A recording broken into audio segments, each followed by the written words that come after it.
নমস্কার বন্ধুরা, আমি আবার রান্নাঘরে চলে আসছি। তো আমি ছোট মাছের তরকারি করব, তোমরা দেখো কিভাবে করছি। এখন আমি সবজিগুলি বাটিতে নিচ্ছি। এখন আমি মাছগুলিও দিয়ে দিচ্ছি সবজিতে। পেঁয়াজ দিচ্ছি, পেঁয়াজ কুচি করছি।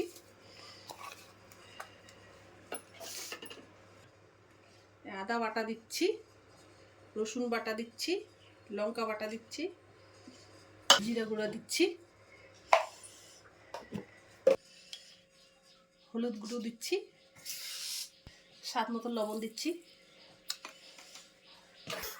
সরষের তেল দিচ্ছি।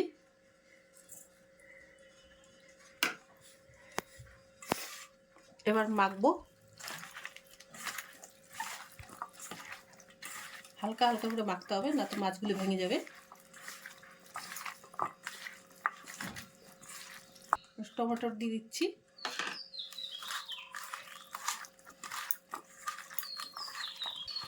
তখন মাখাটা হয়ে গেছে, এখন রেখে দিচ্ছি। এখন মাখা হয়ে গেছে, এটা 5 মিনিটের মতন ঢেকে রেখে দিচ্ছি।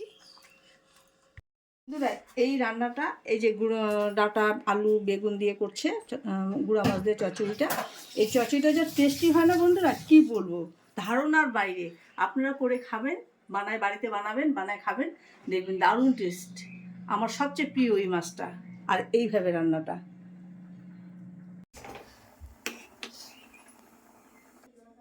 বন্ধুরা, আমার কড়াই গরম হয়ে গেছে, আমি তেল দিচ্ছি। এখন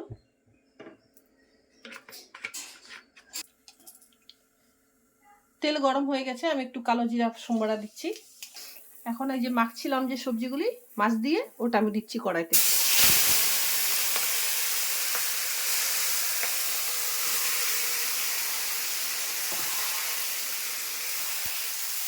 এটা হচ্ছে মরলা মাছ, খুব টেস্টি। আমার ছেলে গেছিলো হলদিবাড়িতে, আমার মাছটা তো ভাই আছে বলে তার বাড়িতে ঘুরতে গেছিলো, তো ওখান থেকে মেরে নিয়ে আসছিল, ওটাই আমি বানাচ্ছি একটা। আর এই মাছটা খুবই টেস্টি, তিস্তা নদীর মাছ তো, খুবই টেস্টি।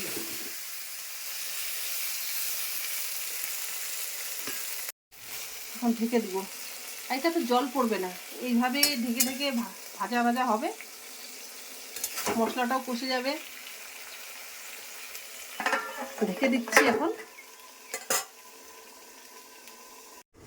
আমি দেখি একটু ঢাকা খুলে, জল বার হচ্ছে অনেক, সবজি দিয়েই জল বার হচ্ছে, ওই জন্য জল দেওয়ার দরকার নেই, এটাতেই হয়ে যাবে। আবার ঢেকে দিই, খুলছি। এখন আর ঢাকা দিব না,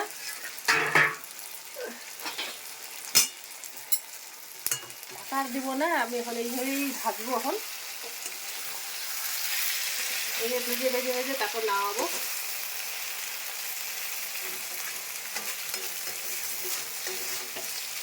ঠিক আছে, এখন আমি ধনিয়া পাতা দিয়ে নামাই দেবো, সব সেদ্ধ হয়ে গেছে।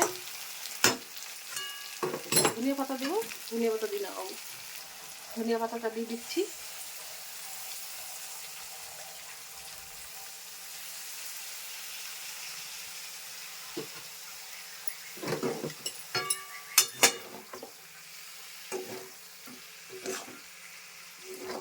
তো বন্ধুরা, মায়ের হাতের মাছের চচ্চড়ি কমপ্লিট। আপনারা তো ভিডিওতে দেখলেন। তো ভিডিওটা কেমন লাগলো, লাইক কমেন্ট সাবস্ক্রাইব করে আমার পাশে থাকবেন, এবং অবশ্যই কমেন্ট করে আমাদের জানাবেন। ধন্যবাদ বন্ধুরা।